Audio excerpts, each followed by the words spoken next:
Hello my dear students, कैसे हैं आप सभी? ठीक होंगे। तो आज हम कुछ नया ही करने जा रहे हैं। नया करने का मतलब करने तो वोकेब ही जा रहे हैं, लेकिन ये जो वोकेब है ये रिलेटेड होगी लॉ टर्म से, यानी जो कानूनी संबंधी वोकेब बोल सकता हूँ, जो उससे रिलेटेड है। अब वैसे तो मेरे को इतनी कोई नॉलेज नहीं है, लेकिन इंग्लिश का टीचर हूँ तो इंग्लिश वोकेब से तो मेरा काफ़ी अच्छा नाता है। तो इंग्लिश वोकेब कराने के मकसद इंग्लिश वोकेब कराने के पीछे मकसद ये होता है कि वोकेब की मतलब कोई भी वर्ड होता है उसका मीनिंग बताने का मेरा काम होता है, उसको समझाने का एक तरीका होता है, वो मैं आपको अच्छी तरीके से समझाने की कोशिश करता हूँ। लेकिन आज की जो क्लास है थोड़ी सी मेरे लिए भी मुश्किल हो सकती है, क्योंकि मुझे इन टर्म्स की वैसे तो नॉलेज है, लेकिन ऐसे लॉ के अकॉर्डिंग नॉलेज बहुत कम है। तो क्योंकि मैंने कोशिश तो काफ़ी अच्छी की है, मैं अच्छी कोशिश करूँगा आपको समझाने की, बताने की कि किस तरह से टर्म्स यूज होती हैं और किस तरह से हम करते हैं।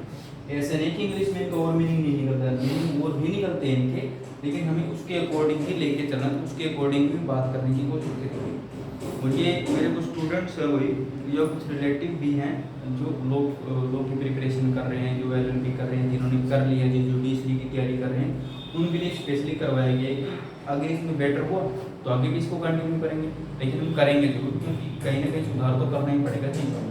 तो इसलिए आज की हम ये क्लास स्टार्ट करते हैं, और आज हम करने वाले हैं लॉ वोकेब, यानी कानून संबंधी शब्दकोश या लॉ वोकेब से आज हम स्टार्ट करने वाले हैं।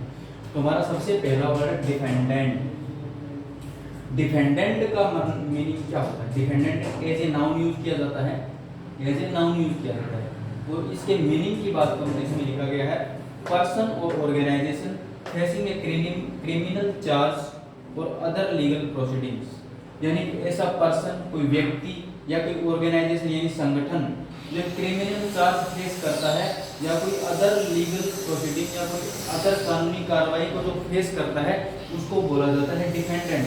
तो आई होप आप समझ रहे हैं कि डिफेंडेंट का मीनिंग क्या होता है। Person or organization facing a criminal charge or other legal proceeding, यानी ऐसा पर्सन या ऐसा कोई संगठन जो क्रिमिनल चार्ज को फेस करता है, उसका सामना करता है, या कोई अदर कानूनी कार्रवाई को जो सामना करता है, उसको डिफेंडेंट बोला जाता है, एज ए नाउन ये यूज किया जाता है। दूसरा डिफेंड एक वर्ब होती है, डिफेंड से ही डिफेंडेंट बना है। डिफेंड एक वर्ब होती है जिसका मीनिंग निकलता है to protect somebody something from harm, यानी किसी चीज को या किसी मनुष्य को खतरे से बचाना। किसी चीज या किसी मनुष्य को खतरे से बचाना को क्या बोला जाता है? डिफेंड बोला जाता है। डिफेंड करना, या मैं बोल सकता हूँ टू सेव और right something, to support somebody और something that has been criticised, यानी किसी इंसान के बारे में, किसी पर्सन के बारे में, किसी चीज के बारे में लिखना या कुछ कहना कि जिसका शोषण किया जा रहा हो, जिसको क्रिटिसाइज किया जा रहा हो, उसके बारे में कुछ कहना या लिखना, उसको सपोर्ट करने के लिए।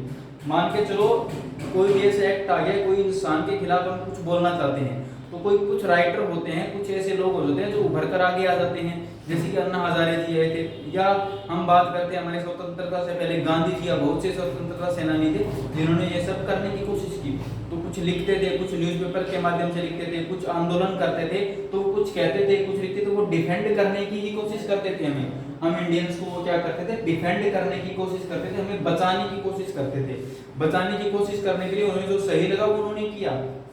इसी चीज को डिफेंड करना बोला जाता है, कि किसी चीज के बारे में कुछ कहना, लिखना, किसी को सपोर्ट करने के लिए ये चीज आप गलत कर रहे हैं, इसके साथ आप शोषण कर रहे हैं, इसके साथ आप ये चीज गलत कर रहे हैं। या फिर मैंने नॉर्मल बोल दिया to protect somebody something from harm, यानी किसी को खतरे से या डेंजर से बचाना ही डिफेंड करना कहा जाता है। तो आई होप आपको डिफेंड वर्ब का मीनिंग भी समझ आ गया, और डिफेंडेंट जो नाउन इसी से बना है उसका मीनिंग भी समझ आ गया, कि जो कानूनी कार्रवाई को फेस करता है, कोई पर्सन हो चाहे कोई ऑर्गेनाइजेशन हो, उसको डिफेंडेंट बोला जाता है। और डिफेंड का मीनिंग की अगर मैं बात करूं तो इसका मीनिंग होता है किसी को प्रोटेक्ट करना, किसी डेंजर से, किसी खतरे से किसी को प्रोटेक्ट करना। सेकंड आ जाता है नेग्लिजेंस। नेग्लिजेंस का अगर सीधी भाषा में बात करूं तो किसी की केयर ना करना। अगर आपको किसी ने कह दिया कि भाई, मान के चलो आपको किसी ने कह दिया कि भाई ये मेरा सामान है, ये मेरा बच्चा है, कुछ भी, आपको इसकी केयर करनी है, आपको उसका केयर टेकर बना दिया गया। कानून की प्रक्रिया में अगर मैं बात करूं तो अगर किसी दंपति ने, किसी माँ बाप ने अपना बच्चा सौंप दिया, जैसे कि किसी कोर्ट ने कह दिया कि आप अनाथालय से या कहीं से भी एक बच्चा लिया, तो आपको उसकी केयर करनी है, आप उसके माँ बाप बन गए, लेकिन आपने उससे केयर नहीं की, अगर आपने उसकी केयर नहीं की तो उस चीज को नेग्लिजेंस बोला जाता है। A failure to behave with the level of care that someone of ordinary prudence would have exercised under the same circumstances, यानी जिस सर्कमस्टेंसेस में आपको उसकी सेवा करनी चाहिए थी, जिस सर्कमस्टेंसेस के अंदर आपको उसकी केयर करनी चाहिए थी, आपने उन सर्कमस्टेंसेस के अंदर उस बंदे की, उस इंसान की किसी भी चीज की केयर नहीं की, आपने उस चीज में बहुत ज्यादा कमी रख दी, तो उसी चीज को आप नेग्लिजेंस बोलेंगे। या मैंने लिखा है नॉट बीइंग केयरफुली एनफ, यानी एनफ का मतलब होता है पर्याप्त, यानी पर्याप्त मात्रा में या पर्याप्त या प्रचुर अच्छे तरीके से जब आप किसी की केयर नहीं करते हैं, जब आप किसी का ख्याल नहीं रखते हैं, तो उस चीज को आप बोलते हैं नेग्लिजेंस। ये भी एज ए नाउन यूज किया जाता है, इसको भी एज ए नाउन यूज किया जाता है। तो आपने यहाँ पे 3 वर्ड सीखे। सबसे पहला था डिफेंडेंट, जिसका मीनिंग निकलता है कोई भी पर्सन या ऑर्गेनाइजेशन जो कानूनी प्रक्रिया का या क्रिमिनल चार्ज का सामना करता है। दूसरा था डिफेंड, डिफेंड का मीनिंग निकला था टू प्रोटेक्ट समबडी और समथिंग फ्रॉम हार्म या डेंजर, यानी किसी को खतरे से बचाना ही क्या होता है, डिफेंड करना हो जाता है। आपने डिफेंस लॉयर भी सुना होगा, डिफेंस लॉयर यानी बचाने वाला लॉयर, उसके साथ मेरे ख्याल से सामने जो होता है वो प्रोसिक्यूटर यानी प्रोसिक्यूशन, जो एक बचाव पक्ष का होता है, एक सजा दिलवाने वाला होता है। 2 तरह के लॉयर, मैंने तो 2 तरह के सुने भी, और भी होते हैं। उसके बाद आता है नेग्लिजेंस, यानी किसी की अच्छे तरीके से केयर ना करना, उसके अंदर आप क्या कर कमी बरत लेते हैं, उस चीज को बोला जाता है नेग्लिजेंस। अब हम करते हैं हमारे नेक्स्ट वर्ड्स। आई होप आपको ये तीनों समझ आ गए होंगे, आप जल्दी से इनको नोट करें या स्क्रीनशॉट ले लें। मैं 2 सेकंड के लिए साइड में हो रहा हूँ, 2 सेकंड के लिए मैं साइड में हो रहा हूँ, तो आप इनका स्क्रीनशॉट लें, चाहे आप इनको कॉपी करें, वो आपके ऊपर डिपेंड है। 2-3 मिनट के लिए तो इन चीजों को वैसे आप अपनी भाषा में भी समझने की कोशिश करना, और ऐसा नहीं है कि ये वर्ड सिर्फ लॉ स्टूडेंट्स के लिए जरूरी है, भाई हर किसी के लिए जरूरी है, क्योंकि आप गवर्नमेंट जॉब का एग्जाम भी देने जाते हैं तब भी वहाँ पे ये वर्ड्स पूछे जा सकते हैं। इनका और मीनिंग भी छोटे मोटे मीनिंग रिलेटेड तो इन्हीं से ही होते हैं ना, बस फर्क इतना थोड़ी से चेंजेस कर दिए जाते हैं लोग के अकॉर्डिंग में। जैसे मैं इनके मीनिंग्स देख रहा था तो कुछ ज़्यादा फर्क नहीं था, बस थोड़ा सा यहाँ पे लॉ की बात आ जाती है, कानून की बात आ जाती है। तो हमें सुना भी है लॉ विद सुपीरियर, यानी कानून तो सुपीरियर है अभी पहले से ही, तो आपको टेंशन लेने की जरूरत नहीं, आपके लिए हर इंसान के लिए जरूरी है। और ये जरूरी कि लॉयर या जज के लिए जरूरी हो। अगर आप कोर्ट में जाते हैं कोई मुकदमा या कोई भी बात लेके, तो अगर आपको कुछ ऐसा बोल देते कि सर डिफेंड करेंगे, तो आपको पता क्या लगेगा डिफेंड करने का मीनिंग क्या होता है। सर आपने नेग्लिजेंस की है, मतलब आपने केयर टेकर, आप केयर टेकर थे लेकिन आपने केयर नहीं की, तो आपको इनके वर्ड के मीनिंग भी तो पता होने चाहिए। तो ये सबके लिए जरूरी है, कहीं आप इनको यूज ना करो, कहीं आप सोचते हो ये क्लास हमारे लिए इंपॉर्टेंट नहीं है। इंपॉर्टेंट तो भाई मेरे भाई सबके लिए सब कुछ होता है, बस फर्क इतना होता है कि आप उसको कितना करते हैं और कितना नहीं करते हैं, ठीक है।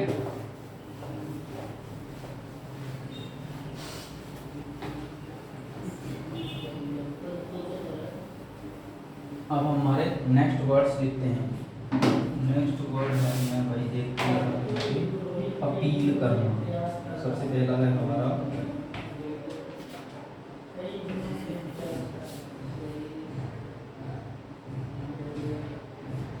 अपील। अपील, अपील के अगर मैं मीनिंग की बात करूं, अपील का मीनिंग हो जाता है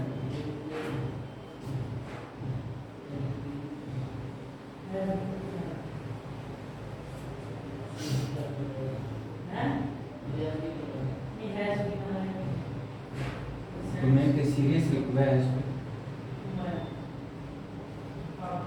to make a serious request for something you need or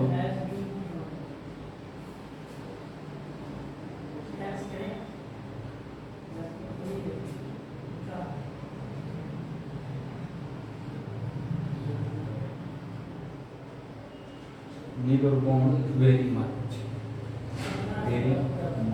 इनके मीनिंग अभी मैं आपको समझाऊंगा, पहले मैं इसको खुद ही नोट कर लूँगा, क्योंकि स्मार्ट बोर्ड तो हमारे पास है नहीं, तो हमें काम चलाना पड़ेगा मेरे भाई, काम चलाना पड़ेगा। नेक्स्ट आपका कॉन्ट्रैक्ट। कॉन्ट्रैक्ट की मीनिंग की अगर मैं बात करूँ, मुझे पता है रिटर्न लीगल एग्रीमेंट। क्या है रिटर्न लीगल एग्रीमेंट।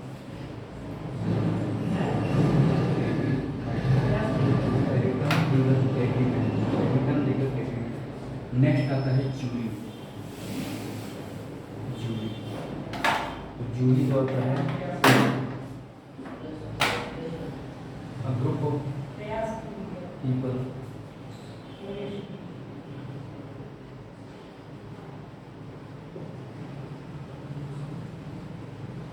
पर chosen to hear the evidence.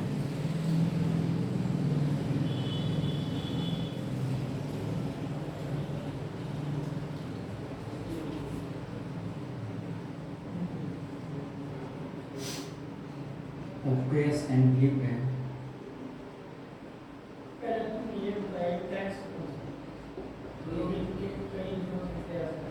decision.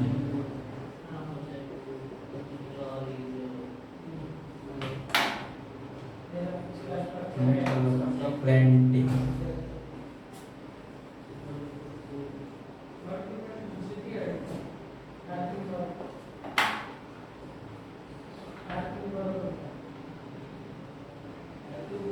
A person who starts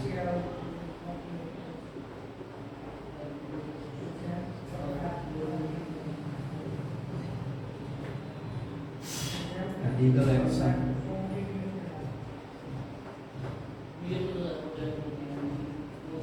against somebody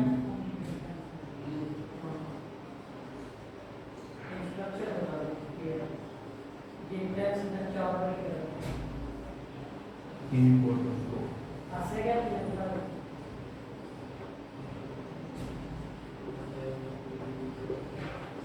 ये हम 4 ही कर लेते हैं, 4-5 दिन हो गए, ये हम कर लेते हैं। मेरे भाई इनको समझने की कोशिश करो। सबसे पहला होता है अपील। अब आपने सुना होगा कि अपील की जाती है कोर्ट के अंदर, जब अपील की जाती है तो अपील का मीनिंग क्या निकलता है। अगर एक्चुअल मीनिंग की बात करूं तो अपील करने की डेफिनेशन देखा करो। अपील करना, to make a serious request for something you need or want very much. भी आपके लिए सीरियस रिक्वेस्ट करनी होती है। जब आप एक सीरियस रिक्वेस्ट करते हैं, एज ए वर्ब और नाउन दोनों तरह यूज किया जाता है। जब आप एक सीरियस रिक्वेस्ट करते हैं, जो जिस चीज की आपकी जरूरत हो या आप किसी से कुछ चाहते हैं, अब चाहते हैं तो नॉर्मल मीनिंग हो गया, अभी आप किसी से कुछ चाहते हैं तो आप नॉर्मल रिक्वेस्ट कर लेते हैं। लेकिन कोर्ट की लैंग्वेज में इसको ऐसा माना जाता है कि आप नहीं, आपके ऊपर कोई केस हो गया लेकिन आपने अपील की, जैसे कि आपने डिस्ट्रिक्ट कोर्ट में आपको सजा सुनाई थी, कोई भी आपका केस था, लेकिन आपको पता है कि आप मतलब दोषी नहीं है, आप दोषी नहीं, आप गिल्ट नहीं कर रहे हैं, तो इसका मतलब ये हो गया कि आपने अपने हायर कोर्ट यानी हाई कोर्ट में अपील करनी है। तो उसी चीज को अपील मतलब आप चाहते हैं कि आपके साथ न्याय हो। जस्टिस के लिए जो अपील की जाती है मतलब आप नीड, आपको जरूरत है उसकी, क्योंकि आपके साथ अन्याय हुआ है उस टाइम, या कोई एविडेंस की कमी थी या कुछ भी गलत प्रस्तुत किया गया उस टाइम। जब आप ये चीजें करते हैं तो उस चीज को बोला जाता है अपील। अपील करने का मतलब हो गया to make a serious request. आपने एक सीरियस रिक्वेस्ट की हायर कोर्ट के अंदर, सुप्रीम कोर्ट के अंदर, जैसे कि for something you need or want, यानी आपको समथिंग का मतलब आप यहाँ पे जस्टिस भी कर सकते हैं, कि आपको जस्टिस चाहिए, आपको न्याय चाहिए, उसके लिए आप ये कह सकते हैं कि आपको जस्टिस चाहिए, आपको न्याय चाहिए, उसके लिए आप जो सीरियस रिक्वेस्ट किया आपने अपने उच्च न्यायालय में या सुप्रीम कोर्ट के अंदर, उस चीज को बोला जाता है अपील। नेक्स्ट आता है कॉन्ट्रैक्ट। कॉन्ट्रैक्ट का मतलब होता है written legal agreement. Written agreement का मतलब ऐसा लिखित एग्रीमेंट जो लीगल हो, कानूनी हो।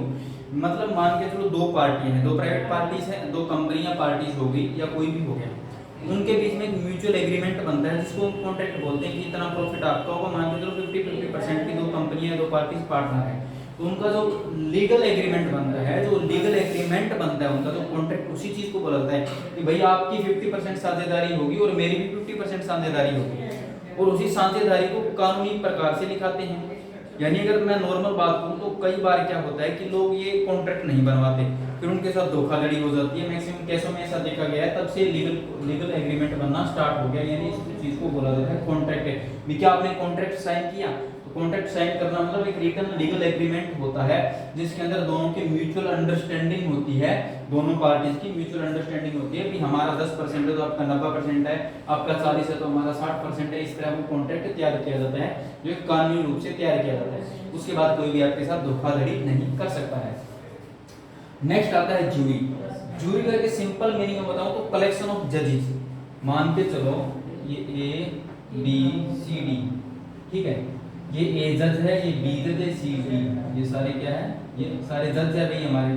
लेकिन इन चारों को अलग अलग देखूं तो मैं जज है, इन चारों का जो ग्रुप हो गया, जजेस का जो ग्रुप हो गया, उसी को मैं बोलूंगा जूरी। इन चारों जजेस के ग्रुप को ही तो बोला जाता है जूरी। यानी मैं बोल सकता हूँ एक फ्रेज होती है, फ्रेज का मीनिंग अगर मैं इंग्लिश लैंग्वेज के अंदर बताऊं तो कुछ वर्ड होते हैं, वो फ्रेज एक वर्ड या 4-5 वर्ड या 2-4 वर्ड भी हो सकते हैं, जिनके कुछ मीनिंग निकलता है, कुछ मीनिंग निकलता है, ठीक है, कुछ मीनिंग निकलता है। जैसे क्या हो गए, इसके अंदर 4 पर्सन होंगे, ए बी सी डी, चारों चारों क्या होंगे, चारों चारों जज भाई। अगर चारों चारों को सिंगुलर मतलब अलग अलग करके मैं इसको देखूंगा तो ये जज होंगे, जज ए, जज बी, जज सी, जज डी। लेकिन अगर मैं चारों ग्रुप को देखूंगा तो इसको बोला जाएगा जूरी। अगर इसके डेफिनेशन की बात करूं, a group of people chosen to hear the evidence of case and give a decision, यानी लोगों का ग्रुप जिसको चूज किया गया हो एविडेंस, यानी एविडेंस को सुनने के लिए, तो सबूत नॉर्मल बोल देता हूं, सबूत उनको सुनने के लिए किसी केस के लिए और एक डिसीजन देने के लिए, तो उसको जूरी बोला जाता है, जूरी बोला जाता है। तो जूरी का मतलब हो गया कुछ जजेस का ग्रुप हो गया, मान के चलो किसी केस के अंदर 5 जज बिठा दिए गए, 5 जज बिठा दी, कोई केस है, 3 जज का फैसला एक तरफ आया, 2 का तरफ एक तरफ आया, तो 3 वाला होगा उसको मान्य किया जाएगा। तो जूरी का डिसीजन इस तरह से होता है। और मेरे ख्याल से जो केशवानंद भारती केस हुआ था उसमें सबसे ज्यादा जूरी थी, 13 जजेस की बेंच बैठी थी। मेरे ख्याल से केशवानंद भारती केस था, तो उसमें क्या था भाई, उसमें ये था कि अगर आप इंडियन पॉलिटी पढ़ते हैं तो आपको ये पता लगता है, मेरे को ध्यान नहीं, केशवानंद भारती केस था शायद 1971 का। उसके अंदर ये बताया गया था कि जो प्रियम्बल है, प्रस्तावना है, जो संविधान का हिस्सा है, उसमें ये चीज साबित की गई थी कि उसके संविधान के अंदर प्रियम्बल को, मतलब कॉन्स्टिट्यूशन के अंदर प्रियम्बल को रखा गया था। उसमें बताया गया था कि इसके अंदर भी चेंजेस किए जा सकते हैं, इसके अंदर भी चेंजेस किए जा सकते हैं। उस टाइम मैक्सिमम जजेस की बेंच बैठी थी, तो 13। बाकी आप चेक कर लेना, मेरे को कौन याद नहीं है, काफी टाइम हो गया ना पढ़े हुए, इंग्लिश की तरफ ध्यान देना ज़्यादा शुरू कर दिया। तो इसी तरह वो जूरी होती है, जो जजों की बेंचेस होती है, उसको जूरी बोला जाता है। भी आपका कोई भी ग्रुप ऑफ पीपल हो गया, 5 7 10 12 जितने भी जजेस हो गए, जिसमें से 50% प्लस 1, 50% प्लस 1 जिसकी वोटिंग आएगी वही मतलब मान्य होगा, वही मान्य होगा। तो इस तरह आप समझिए जूरी का मीनिंग क्या हो गया, यानी ग्रुप ऑफ जजेस, यानी जो जजेस का ग्रुप होता है उसको जूरी बोला जाता है। नेक्स्ट आता है प्लेंटिफ। प्लेंटिफ के हिंदी मीनिंग की बात करें तो अभियोगी, अभियोग पक्ष, मेरे ख्याल से प्रोसिक्यूटर भी बोला जाता होगा ना। A person who starts a legal action against somebody in the court of law, भी ऐसा पर्सन जो क्या करता है कि लीगल एक्शन लेता है against somebody in court of law, किसी के अगेंस्ट, किसी के खिलाफ जब कोई लीगल एक्शन लेता है, जब कोई पर्सन किसी के खिलाफ मतलब जो गिल्ट है, जो पर्सन है जिसने गुनाह किया हो, उसके खिलाफ जब कोई लीगल एक्शन लेता है उसको बोला जाता है प्लेंटिफ। हिंदी में बोल सकता हूँ अभियोगी या प्रोसिक्यूटर, जो आपने सुना होगा, या प्रोसिक्यूशन वगैरह आपने सुना होगा, वो इसके लिए यूज किया जाता है, वो इसका सिनोनिम भी हो सकता है। तो आपको ये वर्ड भी समझ आ गया। सबसे पहले मैंने बताया आपको अपील करने का मतलब हो गया आप एक रिक्वेस्ट करते हैं किसी चीज के लिए, कुछ आपको जरूरत है जस्टिस के लिए, या इस चीज के लिए जस्टिस के लिए जो आप रिक्वेस्ट करते हैं उसको अपील बोला जाता है। दूसरा आता है कॉन्ट्रैक्ट, यानी कि रिटन और लीगल एग्रीमेंट, जो दो कंपनियों, दो पार्टीज के बीच में म्यूचुअल अंडरस्टैंडिंग होती है, उसको बोलते हैं कॉन्ट्रैक्ट। तीसरा है आपका जूरी, यानी जजेस की जो कलेक्शन होती है, कलेक्शन ऑफ जजेस या ग्रुप ऑफ जजेस, उनको बोला जाता है जूरी। जैसे सुंदर लड़कियों के समूह को बोला जाता है बेबी। इस तरह कई होते हैं ये फ्रेजेस, आपको बाद में सिखाऊंगा मैं, स्पेशल इसके ऊपर क्लास लगा दी, कोई दिक्कत नहीं है। उसके बाद होता है प्लेंटिफ, यानी कि ऐसा पर्सन जो किसी के खिलाफ लीगल एक्शन लेता है कोर्ट के अंदर, जो कोर्ट के अंदर किसी के खिलाफ जब लीगल एक्शन लिया जाता है उसको बोला जाता है प्लेंटिफ। तो करो इसको कॉपी, जैसे स्क्रीनशॉट वगैरह ले लो जल्दी से, एक दो मिनट साइड हो रहा हूं मैं अपनी तरफ से बेस्ट करने की कोशिश कर रहा हूं भाई, बाकी तो पता नहीं, क्योंकि लोग ही मेरे को इतनी नॉलेज है। हाँ, जिन्होंने मुझे इंस्पायर किया, जिन्होंने मुझे पढ़ाने के लिए इंस्पायर किया, जिन्होंने मुझे कहा कि पढ़ाओ, अच्छा पढ़ाते हो, हाँ उनको देखो एडवोकेट है, और ये मान लो कि उन्हीं की हेल्प के लिए या मेरी 2 सिस्टर्स हैं या कुछ 2 फ्रेंड्स में वो भी LLB कर रहे हैं, तो उनके लिए या खुद की नॉलेज के लिए मैं कुछ करता हूँ। मेरी बात तो खुद की नॉलेज बढ़ाने का होता है। तो ठीक है, आप करिए जल्दी से इसको, देखता हूँ आगे कोई लेकर। अच्छा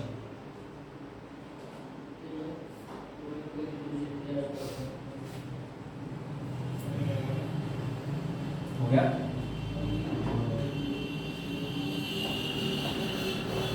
नॉर्मल होती है, थोड़ा सा टाइम भी लगता है, और मैं कह सकता हूँ थोड़ी मुश्किल भी है।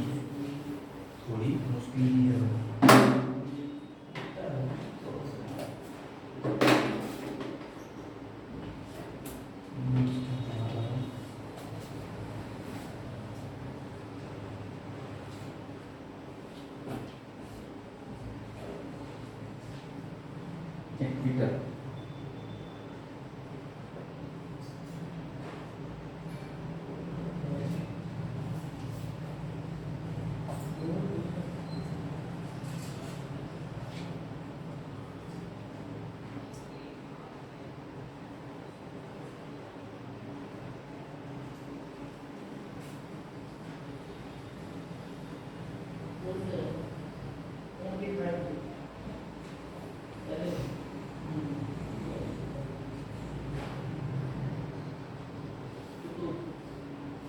अजय, उस ड्रॉर में ना मार्कर पड़ा है, ब्लैक लेके आइयो।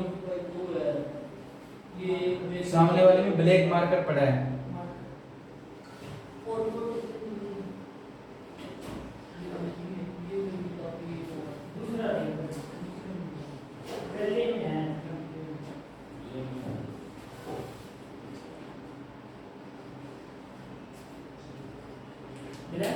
हाँ, इसके अंदर एक डाल दो, बड़ी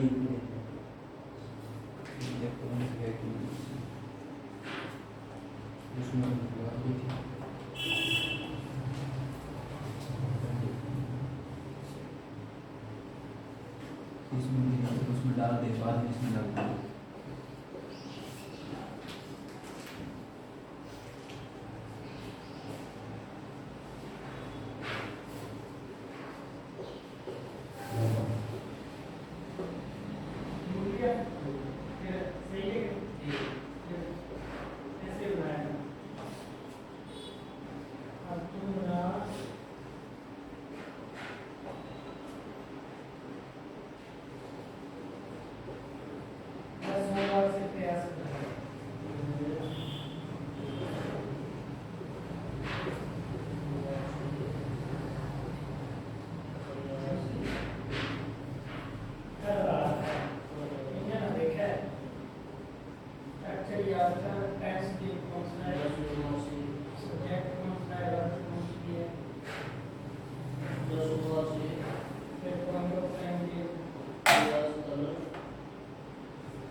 नेक्स्ट है एविडेंस। एविडेंस का ऐसे नाम यूज किया जाता है, आपको पता है। इसका हिंदी नॉर्मल मीनिंग हमें क्या करना है भाई, हमें हिंदी नहीं निकालना है, हमें इनको समझना है।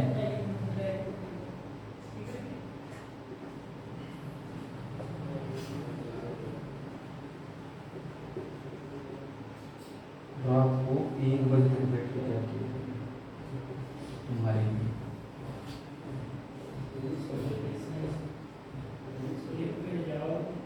पहले वो कुछ समझा, कई शोर्सिक से संदर्भ मीनिंग की डेफिनेशन।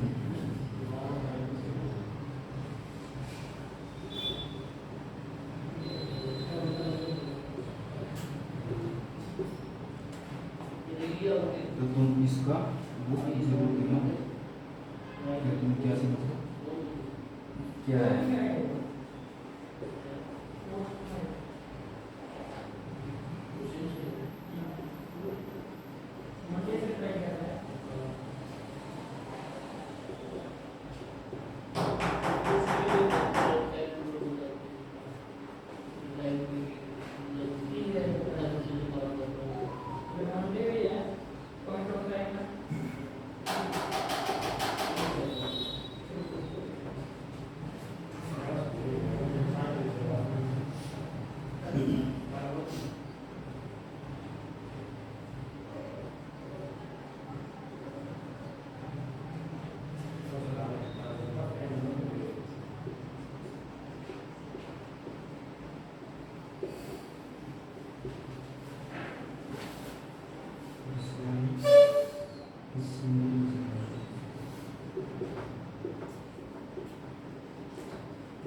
नेक्स्ट आता है हमारा वर्ड एक्विटल।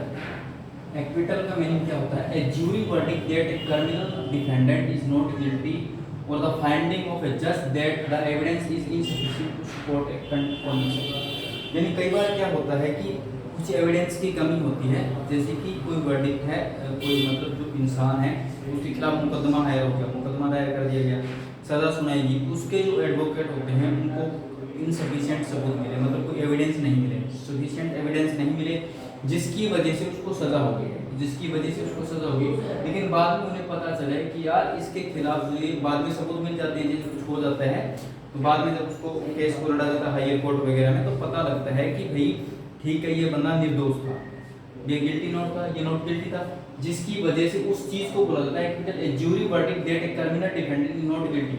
यानी ज्यूरी के द्वारा लिया गया फैसला या जज के द्वारा लिया गया फैसला कि ये बंदा तो था, या जज के जो एविडेंस पेश किए गए थे वो इनसफिशिएंट थे और जिसकी वजह से इसको सजा दी होगी, उसके खिलाफ जो उसके बाद में जो बात उठती है उसको एक्विटल बोला जाता है कि जो ज्यूरी द्वारा लिया गया फैसला था वो गलत था, गलत था, लेकिन अभाव क्या था? सबूतों के अभाव के कारण, क्योंकि कानून सबूत मांगता भी, उसकी उनकी भी कोई गलती नहीं होती, लेकिन सबूतों के अभाव के कारण जो फैसला लिया गया था वो गलत था, तो गलत था तो उसको सपोर्ट करने के लिए फिर जो चीज की जाती है उसको एक्विटल बोला जाता है। तो समझ गए? नेक्स्ट आता है एविडेंस। हिंदी में बात करूं तो सबूत, और इसके डेफिनेशन की बात करूं, information presented to a court to prove और support a point of question. यानी बोलते हैं एविडेंस यानी सबूत लेके आओ, तो इसकी अगर डेफिनेशन की बात करूं, information presented to a court to prove और support a point of question, यानी किसी भी बात को प्रूव करने के लिए जो इंफॉर्मेशन, जो जानकारी ली जाती है, तो जानकारी कोर्ट की, क्यों मैं किसी भी चीज की बात कर रहा हूँ कि किसी चीज को, किसी भी क्वेश्चन को प्रूव करने के लिए जो जानकारी दी जाती है, उस जानकारी के बारे में अगर मैं बताऊं तो उस जानकारी के अगर बारे में, उस क्वेश्चन के इंफॉर्मेशन जो दी जाती है, जो प्रेजेंट की जाती है कोर्ट के अंदर, उसी को हम एविडेंस बोलते हैं, सबूत बोलते हैं, तो इसी को हम सबूत बोलते हैं, तो इंफॉर्मेशन हमें मिलती है।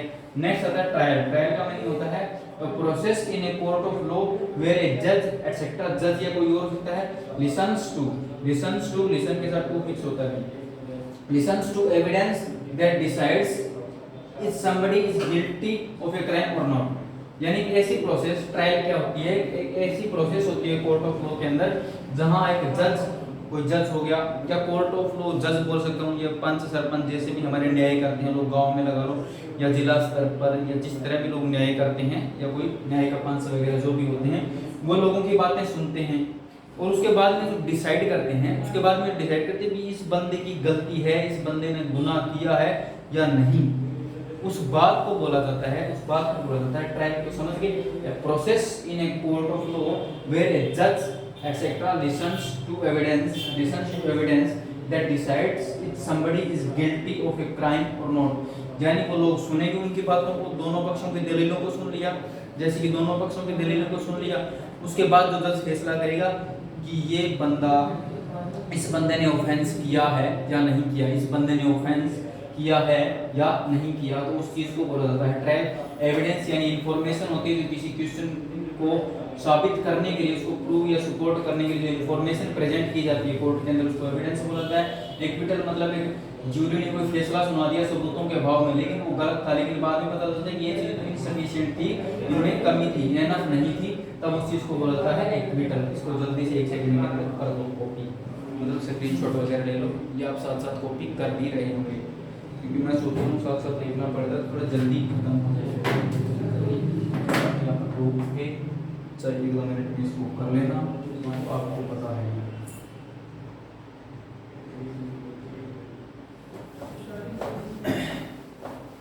इतना टाइम मैं नहीं चाहता ना कि वीडियो ज़्यादा लंबी जाए, और ऐसी कोई बात नहीं है कि ज़्यादा लंबी जाएगी, इसलिए आपको कोई दिक्कत होने वाली है। क्या है नेक्स्ट आपका एफिएंट।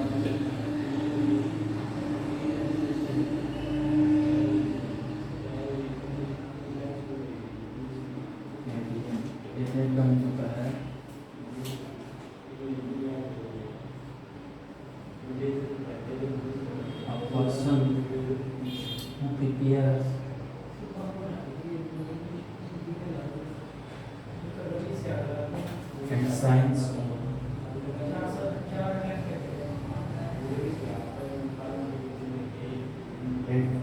and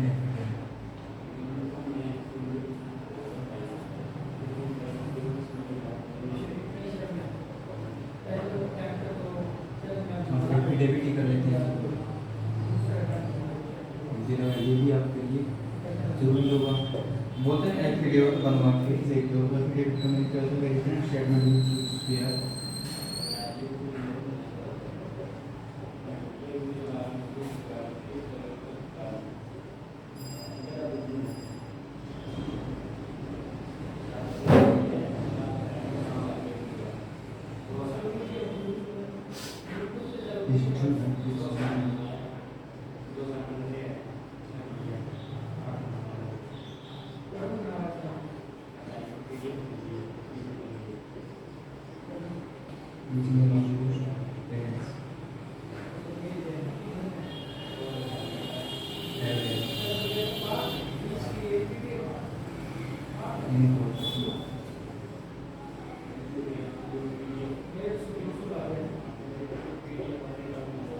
नेक्स्ट में बात करें affiliate code.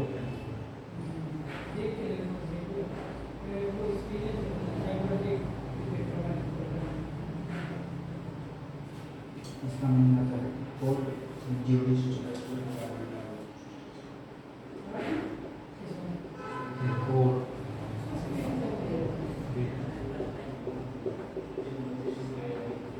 jurisdiction to review cases on appeal.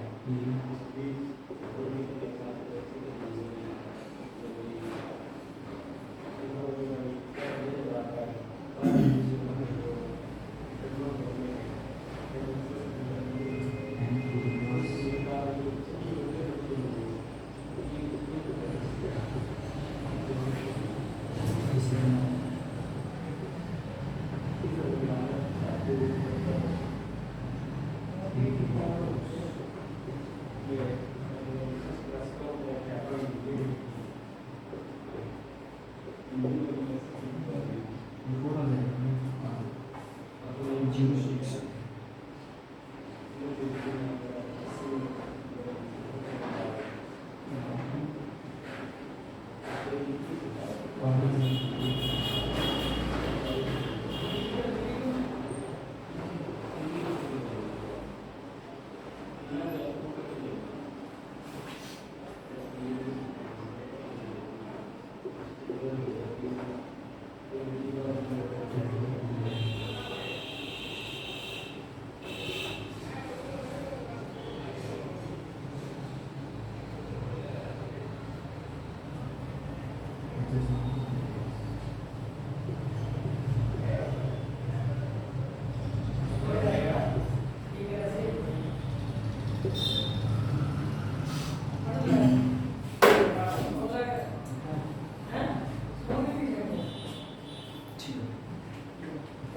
अगला हमारा वर्ड है एफिएंट।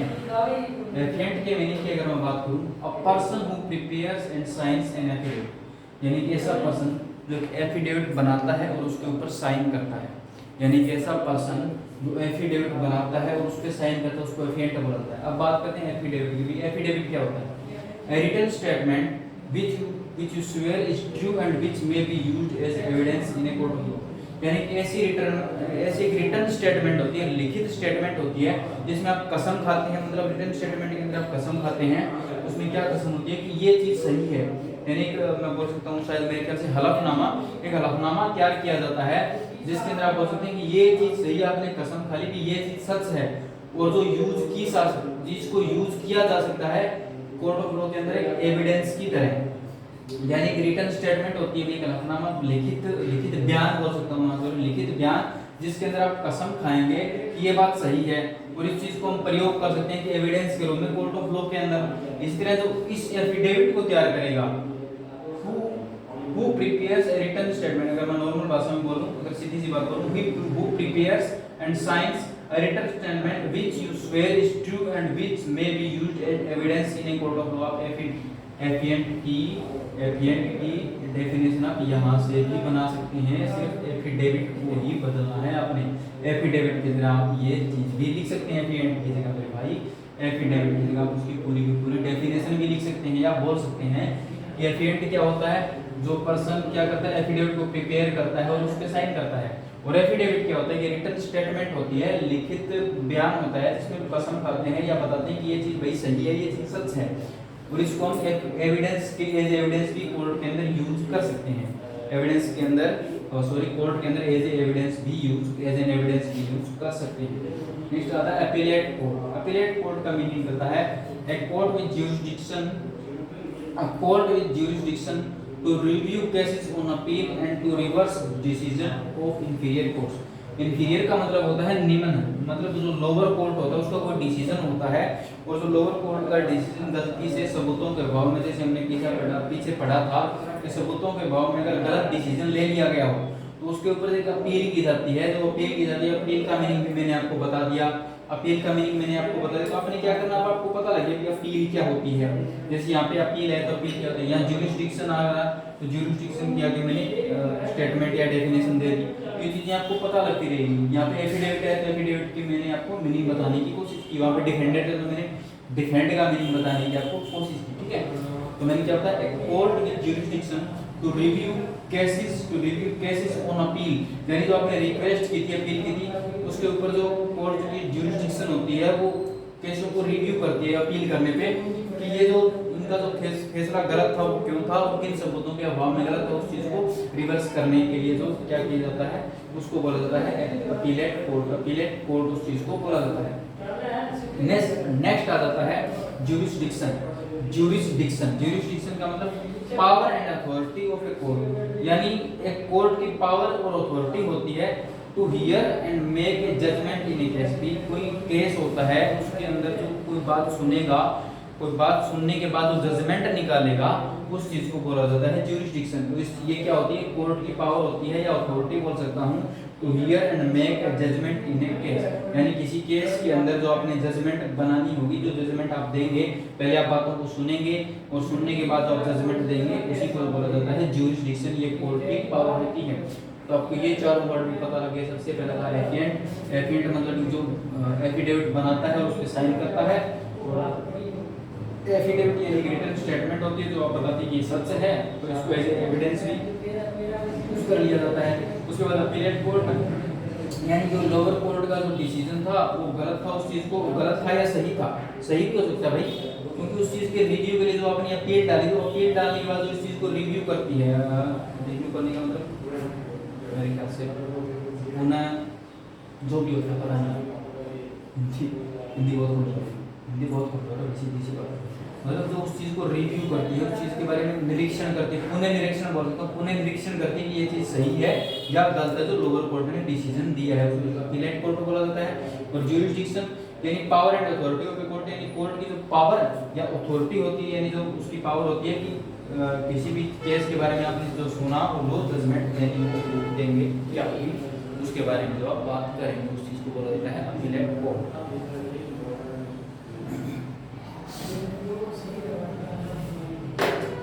सेकंडों में कम से कम कितने वर्ड हमारे 12-13 वर्ड देखिए, 12-13 और मैं सोच रहा हूँ 20 को करवाई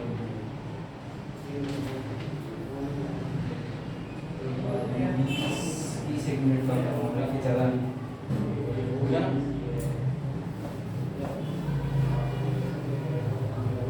छुट्टी करना है, कॉपी करने का 2-2 मिनट का भी टाइम लगेगा, वीडियो आधा घंटा एक्स्ट्रा लगेगा, और मैं नहीं चाहता हमारा टाइम वेस्ट हो, अपना टाइम मैं time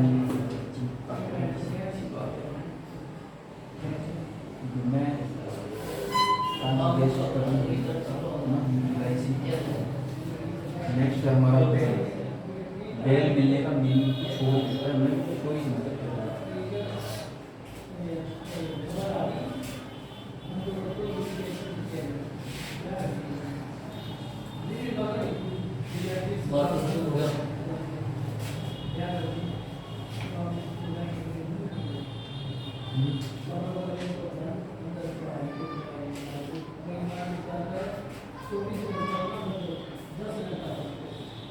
temporary release of prisoner.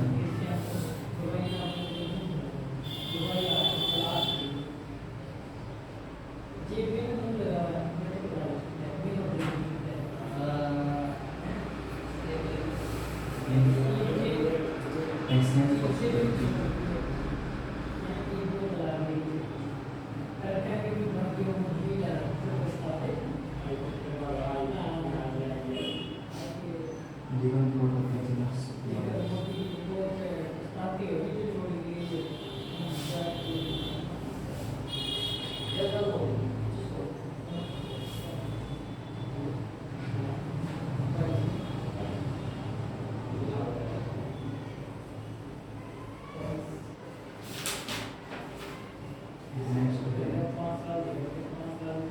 President.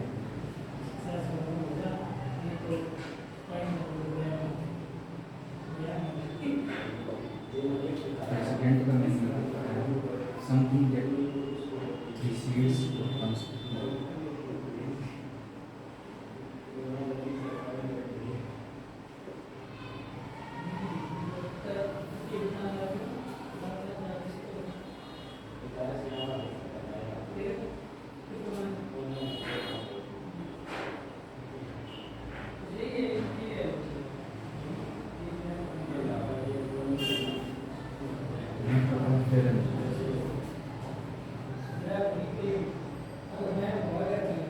Tyranny का मतलब होता है the act of committing a serious crime।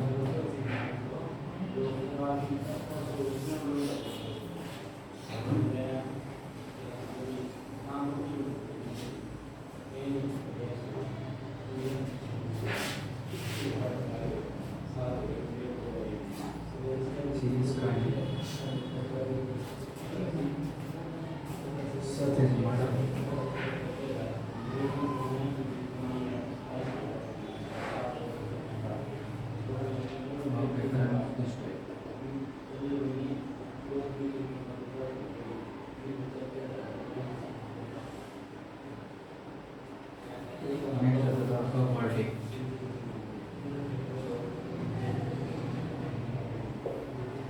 verdict coming by a decision that is made by a jury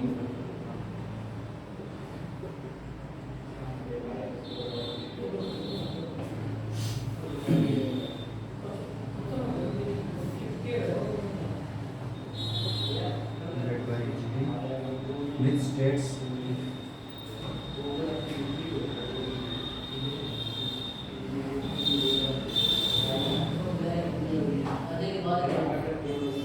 the person is guilty।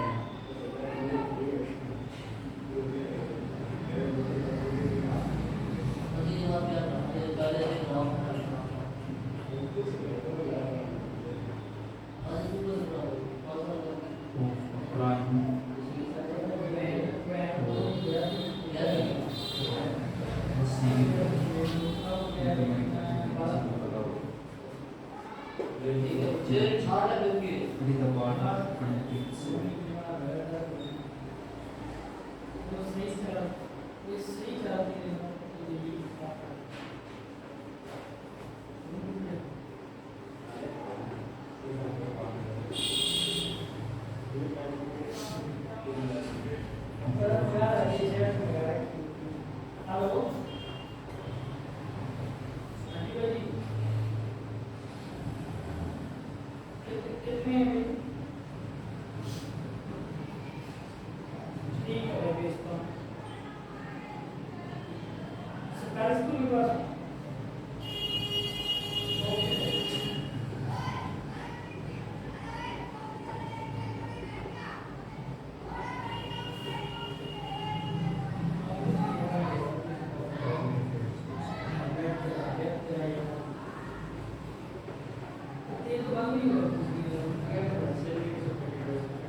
अभी हमारे next आ गई। Next कौन सा है? सबसे पहला बेल। बेल का मतलब होता है जमानत मिलना, बिल्कुल पता है ये जमानत मिलना। लेकिन ये क्या होता है? The temporary release of A prisoner in exchange of security given for the prisoners appearance. ये एक अस्थायी रिहाई होती है किसी कैदी की, अस्थायी रिहाई होती है जिसके बदले में कोई सिक्योरिटी देते हैं। सिक्योरिटी क्या दी जाती है? सिक्योरिटी मेरे ख्याल से कुछ पैसा जमा कराया जाता है कि जितना भी वो बोलते हैं उसके बदले दी जाती है कि वो इतने टाइम पीरियड के बाद इनको वापस वहाँ पे अपीयर करेंगे। उसके लिए जो सिक्योरिटी दी जाती है, उसके लिए जो फीस दी जाती है, फीस बोल सकता हूँ, तो फीस दी जाती है। अस्थायी रिहाई होती है ये, इस कैदी की अस्थायी रिहाई दी जाती है, कैदी को अस्थायी रिहाई दी जाती है जिसके बदले में उन्हें एक सिक्योरिटी देनी पड़ती है, राशि देनी पड़ती है उसके, ताकि हम उतने टाइम पीरियड के बाद, मान के चलो किसी को 1 महीने की बेल मिली है तो 30 दिन के बाद हम इस चीज़ को यहाँ पे, इस बंदे को यहाँ पे वापस अपीयर करेंगे, उसकी दोबारा पेश करेंगे।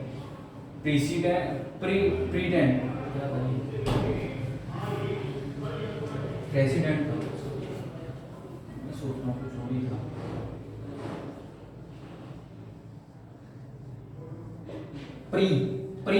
प्री मतलब पहले, प्री से मीनिंग ले लो, प्री मतलब होता है पहले भी, कुछ ऐसा जो पहले हुआ हो, यानी कुछ ऐसा जो पहले हुआ हो। कई बार क्या होता है कोर्ट के फैसले इन चीजों में भी आधारित होते हैं, उन चीजों को मान लेती है भी ये घटना या ऐसा केस पहले भी आया था। जिस तरह कोई भी केस लगा लो कि कोई ऐसा केस आ गया, थोड़ा रेयर केस है लेकिन वो केस एक बार पहले भी हुआ, तो उस चीज को भी आधार मान लिया जाता है कि जो चीज एक बार पहले हो चुकी हो उसको बेस मान के अगला फैसला भी सुनाया जा सकता है। तो इन चीजों को भी माना जाता है कोर्ट के अंदर। प्रेसिडेंट मतलब समथिंग दैट प्रीसीड्स, यानी जो पहले हुआ हो, प्री से मतलब पहले, और कम जो चीज पहले आई हो या कुछ ऐसा केस जो पहले आ गया हो वो रेयर केस है, उसी को बेस मान के आगे जो बताया जाता है उसको बोला जाता है प्रेसिडेंट। फेलोनी का मतलब होता है the act of committing a serious crime such as murder, यानी कोई ऐसी क्रिया या ऐसा क्राइम करने की कोशिश करना, जैसे कोई मर्डर का क्राइम हो गया, मर्डर से रिलेटेड क्राइम हो गया, या उसके जैसा कोई क्राइम करना, उस चीज के क्राइम करने की जो क्रिया होती है, यानी किसी ने को करने की कोशिश किया, ऐसा कुछ किया, उस चीज को बोला जाता है फेलोनी। यानी the act of committing a serious crime such as murder या a crime of this type, यानी इस टाइप का क्राइम या मर्डर करने की कोशिश करना, मर्डर करने जैसे क्राइम करने की क्रिया करना, इस चीज को बोला जाता है फेलोनी। उसके बाद आता है वर्डिक्ट। वर्डिक्ट का मीनिंग होता है a decision that is made by a jury, यानी जूरी के द्वारा बनाया गया decision which states if a person is guilty of a crime और नॉट, वो ये बताता है कि ये बंदा गुनहगार है या नहीं, इस बंदे ने ऑफेंस किया है या नहीं। जो जूरी के द्वारा जो बनाया गया जो डिसीजन है, जूरी का मीनिंग आपको पता है, जूरी के द्वारा जो बनाया गया डिसीजन है वो ये बताएगा कि इस बंदे ने क्राइम किया है या नहीं, उस चीज को बोला जाता है वर्डिक्ट। उसके बाद आता है सिविल लॉ। सिविल लॉ क्या होता है, क्योंकि इसमें मैंने definition the, it is a part of countries act, ये मतलब भारतीय कानून का एक हिस्सा है, कानून का हिस्सा है, which is concerned that the private affairs of citizens, यानी citizens को जो प्राइवेट अफेयर्स है उनको संभालने की कोशिश करती है, उनको संभालने का कोशिश करता है, मतलब क्या करता है, उनसे डील करता है। जैसे कि फॉर एग्जांपल कोई मैरिज हो गई, कोई छोटा मोटा झगड़ा हो गया, या कोई डाइवोर्स हो गया, ऐसी चीजें जो छोटे मोटे झगड़े हो जाती हैं उनके लिए बनाया गया। तो सिविल लॉ एक कानून का हिस्सा माना जाता है, इसको ये कानून का हिस्सा है, जिसको कोर्ट से बाहर हम निपटाने की कोशिश करते हैं, जिसको हम क्या करते हैं, कोर्ट से बाहर निपटाने की कोशिश करते हैं, उस चीज को बोला जाता है सिविल लॉ, यानी गृह कानून भी बोला जा सकता है। सिविल लॉ इसी चीज को बोला जाता है मेरे भाई।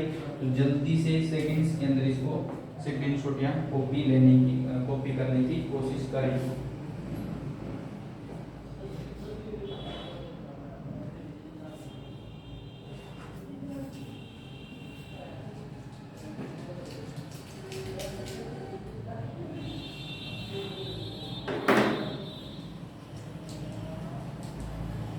तो बेल का उसके बाद मैंने चलो सिक्योरिटी भी देनी पड़ती है पहले, मुझे पता ही नहीं था ऐसा कुछ, बाकी मुझे इनका किसी का मीनिंग नहीं पता था।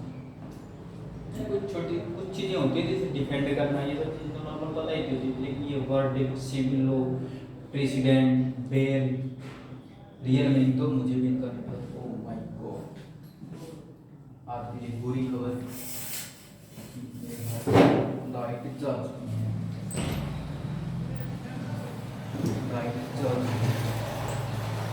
थोड़ा मुश्किल होगा, आप लोग को अच्छे तरीके से मेरा सुंदर सा मुख कम ही देख पाओगे।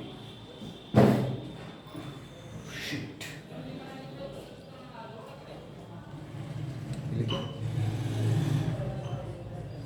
सेट करना था, सही है।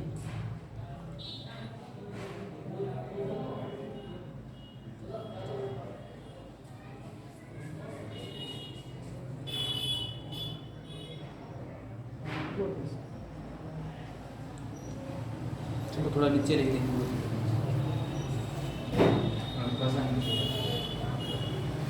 मैंने रो के भी लिखा था, बहुत नहीं लिखा।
इसकी डेफिनेशन बड़ी है।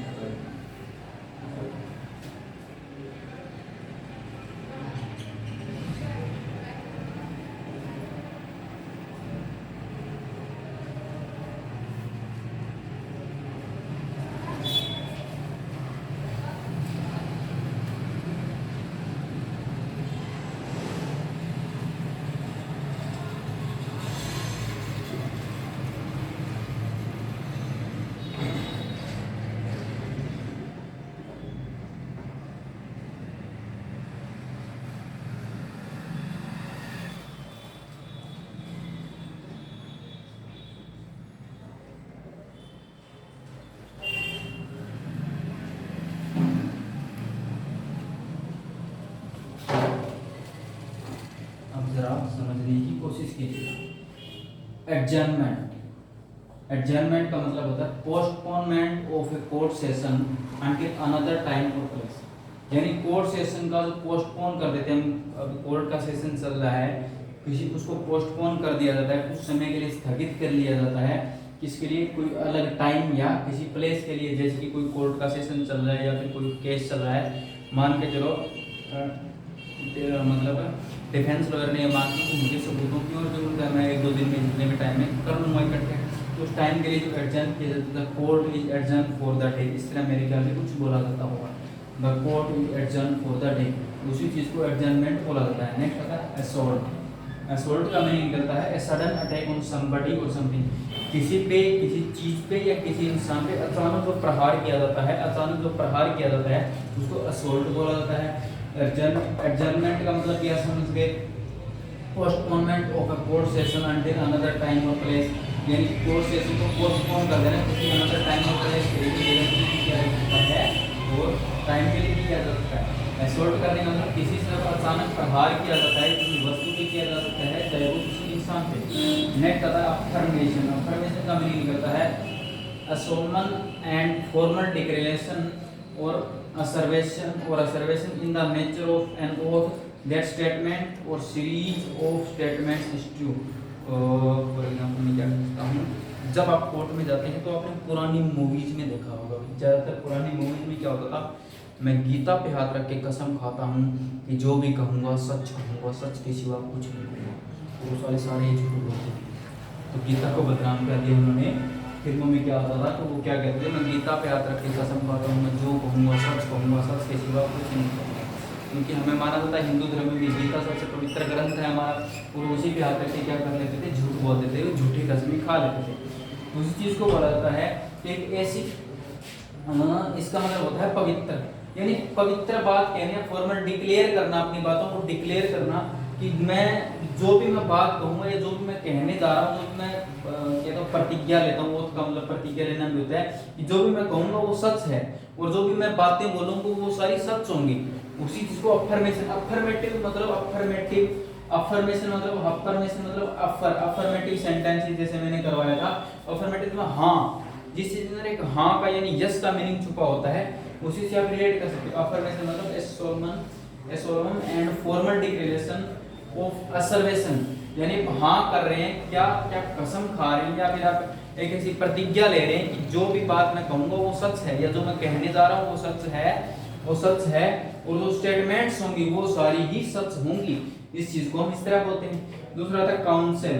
काउंसिल का मीनिंग होता है judgment of guilt against a criminal defendant, यानी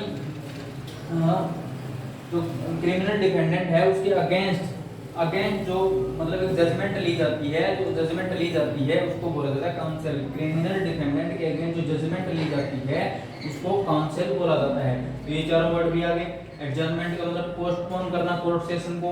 असॉल्ट मतलब किसी से अचानक से आपने प्रहार कर दिया, किसी ने आप पे कर दिया किसी वस्तु पे। अफर्मेशन मतलब जो मैंने एग्जांपल दिया गीता पे हाथ रख के कसम खाया करते थे, अब तुम भी अफर्मेशन झूठी मत करना कभी भी, ठीक है ना। तुम बहुत करते हो, बाबू सोना की अगर ज्यादा ही करते हो।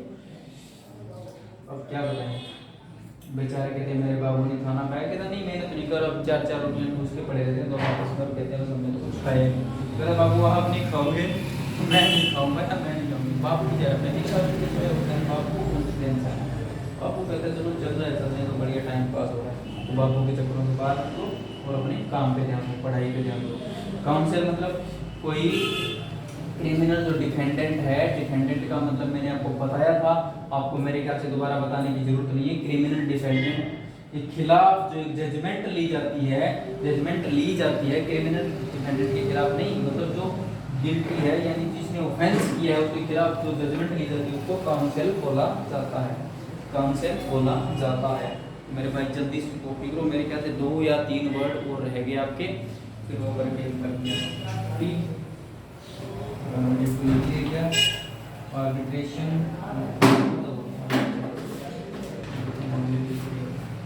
ठीक है भाई आपके 2 वर्ड रह गए, जल्दी से कॉपी कर दो उनको, अगला काम भी कंप्लीट कर देना।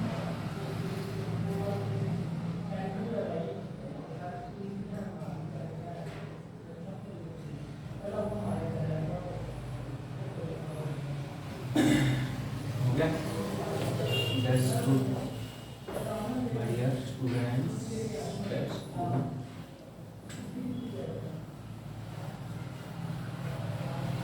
मैं सोच रहा था क्लास लाइव करूँगा, लेकिन कुछ तकनीकी कारणों के कारण क्लास रिकॉर्ड करनी पड़ेगी। कुछ टाइम बाद जब हमारे 1000 सब्सक्राइबर होंगे हम तभी लाइव करेंगे। हमने सोच किया, हमने कसम खाई, जब तक आप वो शेयर नहीं करोगे तब तक कोई भी क्लास लाइव मुश्किल ही है, मेरे भाई। और आपका हमें चाहिए साथ, आपका हमें चाहिए साथ। आप क्लास को शेयर करो भैया, ये क्लास जितने भी लोग के आपके स्टूडेंट हैं उनको तो हर हाल में आपने शेयर करनी ही करनी है, और अगर किसी ने नहीं की तो मुझसे बुरा कोई नहीं होगा, मतलब मैं आगे से नहीं करूँगा, क्योंकि आपको पता है कि मेहनत की, फिर आपको 1 बजे से ऊपर मेरे ख्याल से 20-22 बजे रहता है क्लास, शाम को 7 बजे लग गया था। पहले तो मैंने वर्ड ढूंढे भी,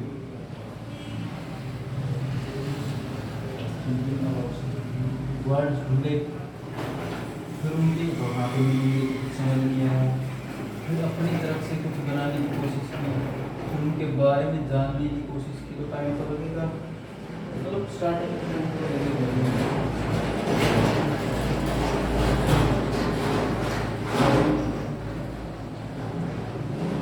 लेकिन धीरे धीरे जब नेक्स्ट सेशन लेके हम अगर आपने साथ दिया तो और भी अच्छे तरीके से समझाने की मैं कोशिश करूँगा। कि मेरा वादा रहा, ये मेरा प्रोमिस है, लेकिन आपको उसके लिए मेरा साथ है तो देना पड़ेगा।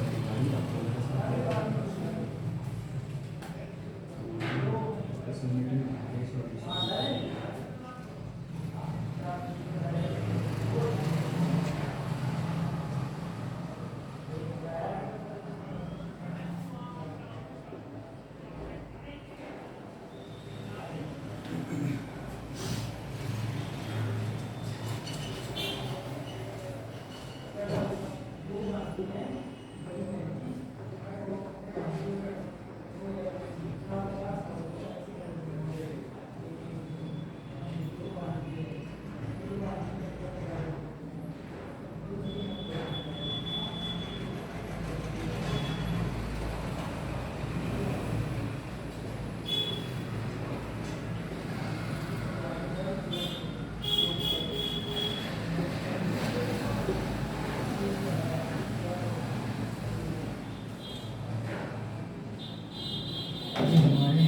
लास्ट वर्ड्स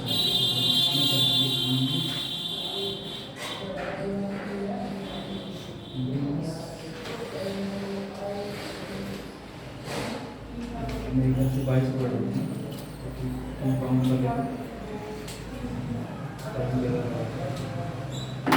नेक्स्ट हमारा कंसिडरेशन। कंसिडरेशन का मतलब होता है an act of thinking about carefully for a long time, यानी किसी चीज़ के बारे में अच्छे तरीके से सोच विचार करना, यानी बिल्कुल ध्यान लगा के जब आप किसी चीज़ के बारे में अच्छे तरीके से सोचते हो, कोई लंबे समय से सोच विचार करें। जैसे कोई केस चल रहा है, आप एक अच्छे लॉयर हैं, एडवोकेट हैं, आपको समझ नहीं आ रहा कि मुझे क्या करना चाहिए, आपका दिमाग खराब हो गया, लेकिन फिर आपने ठंडा पानी पिया, ठंडा पानी पी के चलो बैठे आराम से शांति से, फिर आपने सोचना शुरू किया, घटना का मुआयना शुरुआत से दोबारा करना शुरू किया।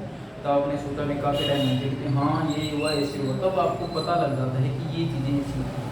उसी को बोला जाता है कंसिडरेशन, यानी an act of thinking about carefully, किसी चीज़ के बारे में केयरफुली सोचना या फिर लंबे समय तक सोचना, इसको कंसिडरेशन बोला जाता है। नेक्स्ट आता है हमारा आर्बिट्रेशन। आर्बिट्रेशन होता है सबमिटिंग ए केस और dispute to designated parties for a decision instead of using that. जब एक केस या कोई ऐसा विवाद हो जाता है जिसमें हम जज को छोड़कर किसी अन्य पर्सन से सुलझवाते हैं, जैसे गांव में होता है सरपंच वगैरह होते हैं, हमारे होता है, हम गांव से, तो गांव में सरपंच वगैरह होते हैं, वो कोई विवाद को, कोई केस को सुलझाने का कोशिश करते हैं। वो जज तो नहीं होता वहाँ पे, वो इंसान जज तो नहीं होता, इंस्टीड ऑफ जज के अलावा प्रेपोजिशन होती है, प्रेपोजिशन होने के बाद अपना ऑब्जेक्ट लेती है, उसको होता है नाउन या प्रोनाउन।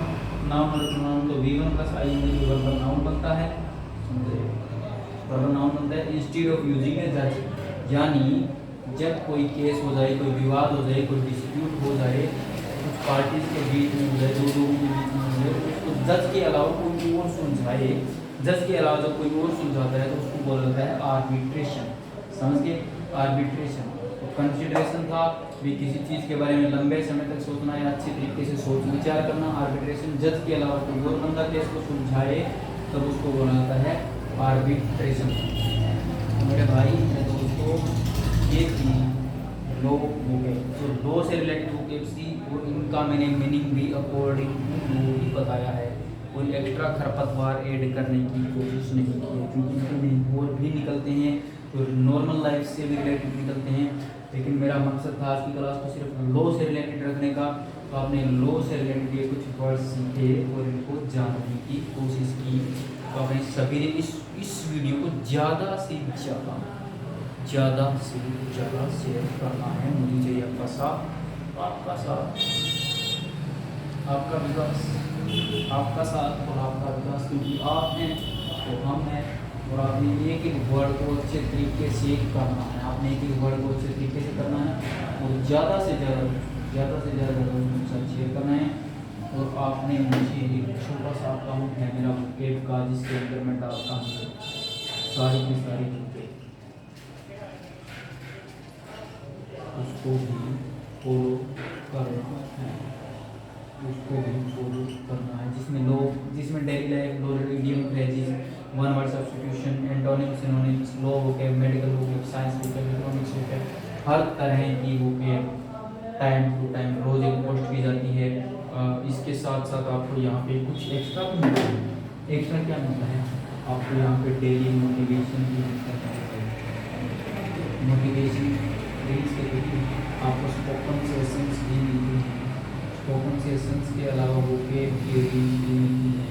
वोकेब की रील्स के अलावा कुछ छोटी मोटी चीज़ें और भी, यानी आपको करंट अफेयर्स की भी थोड़ी बहुत जानकारी दी जा सकती है। और एक और मैंने पेज बनाया, मेरे को नाम याद नहीं आ रहा, एक मिनट में लिखता हूँ, ये भी आप जरूर से जरूर फॉलो करें।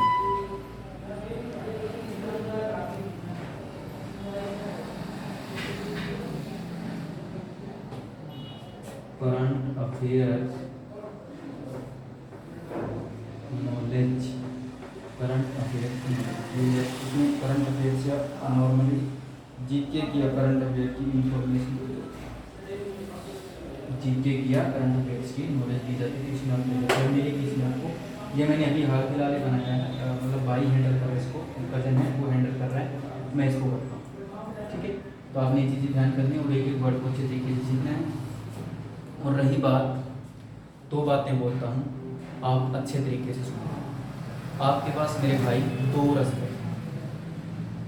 हैं, एज ए टीचर बता रहा हूँ, एज ए फ्रेंड मान लो, आपके पास दो रास्ते हैं, आपको एक चूज करना है।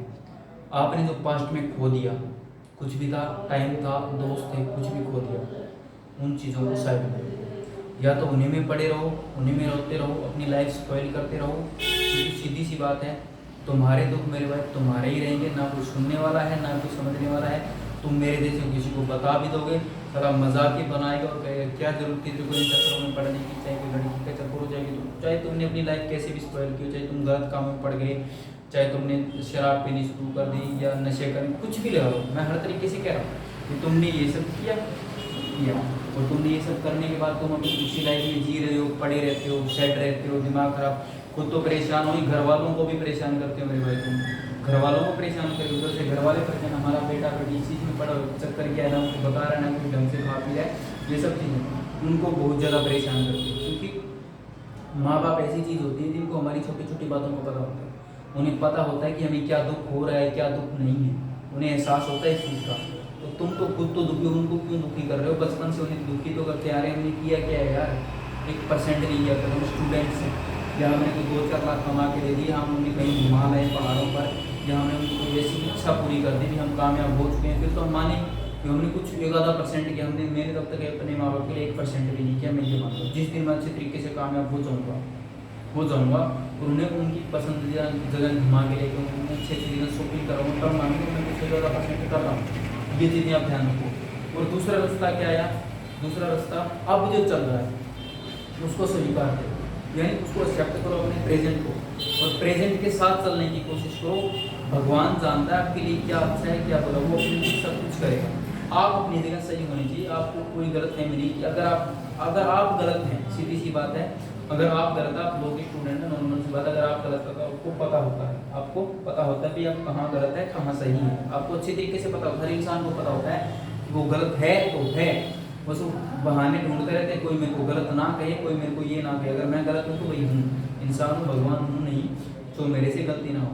तो सीधी सी बात, अगर मैं गलत हूँ तो मुझे पता है, कहीं से भी जो मैं छुपने की कोशिश करूँगा, कितना छुपाऊँगा, खुद का नुकसान करूँगा, तो उन चीज़ों को सुधारने की कोशिश करो, तो प्रेजेंट है उसको स्वीकार करो, और उसके साथ साथ आगे बढ़ने की कोशिश करो, अपने माँ बाप का सम्मान करना सीखो, उन्होंने तुम्हें जन्म दिया है। और इसके साथ साथ सीधी सी बात है, दोनों में से आपको जो चूज करना, कोई भी चीज़ करो, या तो लाइफ स्पॉइल करो या अपनी लाइफ को बढ़िया से इंजॉय करो और आगे बढ़ने की कोशिश करो। सीधी सी बात यही है, पुरानी बातों को छोड़ो, दुनिया में बहुत कुछ आता है, बहुत कुछ जाता है। मेरे साथ भी ये घटनाएं घटी है, मुझे पता है, और तुम्हारे साथ भी घटने वाली हैं, अगर नहीं घटी तो इन चीज़ों से सतर्क रहें, सावधान रहें, सतर्क रहें, और देखते रहें लेट्स लर्न पढ़ते रहें। ठीक है मेरे दोस्तों, तो ज़्यादा से ज़्यादा वीडियो को शेयर करें, चैनल को सब्सक्राइब करवाएं, ज़्यादा से ज़्यादा वीडियो दिखाएं लोगों को, बताएं कि यार अगर मैं अच्छा पढ़ा रहा हूँ तो आप शेयर करोगे, और नहीं पढ़ा रहा तो मुझे सजेशन भी तो दे सकते हो, सर यहाँ पे ये कमी है, आप सुधारने की कोशिश करो। आप कमेंट में बता सकते हो, कोई दिक्कत नहीं है, आप इंस्टाग्राम पर मैसेज भी कर सकते हो, या फिर आप मेरे को यहाँ पे अपने यूट्यूब चैनल पे आप बता सकते हो मेरे को, या इंस्टाग्राम पर डायरेक्ट मैसेज करता हूँ, हर मैसेज का रिप्लाई करने की कोशिश करता हूँ जो रेलिवेंट होता है। ठीक है भाई, उसके बाद इंस्टाग्राम को फॉलो कीजिए, ज़्यादा से ज़्यादा शेयर कीजिए और चैनल को सब्सक्राइब कीजिए। तो thank you my dear students, आपके इस प्यार के लिए।